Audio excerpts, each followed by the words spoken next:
Good morning. Velma Hagar Ristino here. My hair is kind of tweaked. I always pay attention to how I look.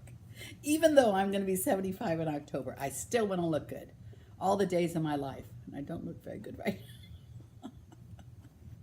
Anyway, okay, we're here to talk about something. I've been thinking about it all morning. How our lives are nothing more than a compilation of our choices. Now, most of the time we have exactly what we deserve. Now, I know you're not going to like to hear that because you want to think it was your mom and daddy's fault for all the mean things they did to you when you were a kid. Or you want to think it's your boss's fault because he's a jerk, or your husband or your wife or driving you wild. Or you just plain old have bad luck. Not. Now, I don't want to imply that there's never a victim because victims do happen. But I would say 99% of the time, you're not a victim.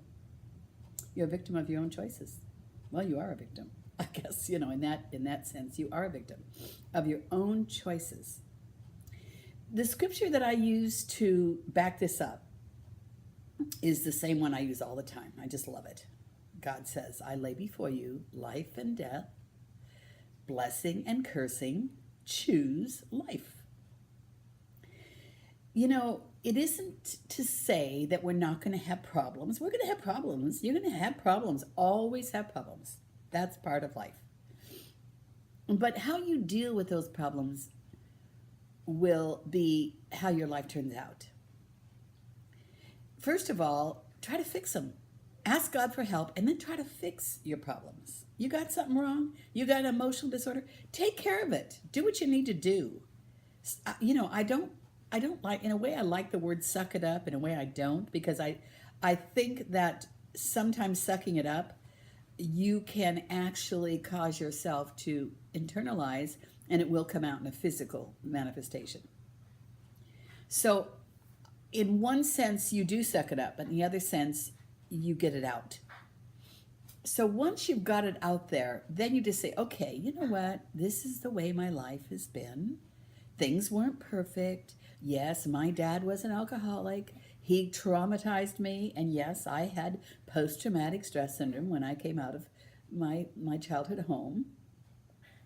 But somewhere along the line, you're going to have to take responsibility for the way your life is. Not because of what happened to you as a child. Now, I do believe there are some severe things that happen to a child that does affect them permanently. I do believe that happens, and that is such a sad situation. But most of the time, we are able to overcome those things. Almost always, we can overcome them. We have to work a little harder. We have to try a little more, but we can overcome everything. You don't like your boss? Try to find a new job. But what I would say is if you don't deal with that situation with your boss, you'll probably leave that job and you'll get another boss just like him because you have to deal with what you have. Work it out. If it's really severe, move on. Otherwise, try to work it out. And don't burn a bridge behind you. Don't leave roadkill along the way. Take responsibility and become known as a person of ethics. Take responsibility. You know this word, I can't or I won't. I can't do that.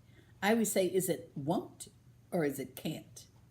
Most of the time it's won't. But when you say, I won't do that, that's awful. I won't do that. And that it's going to help you. You know it's what you need to do. You know all that, but you won't do it. That is allowing your flesh to control your whole life. If you let your flesh control, you'll go to the lowest denominator every time. I talked for 4 minutes and I hardly said anything.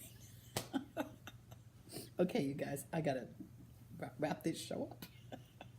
I'm going to do my encore and then we're done.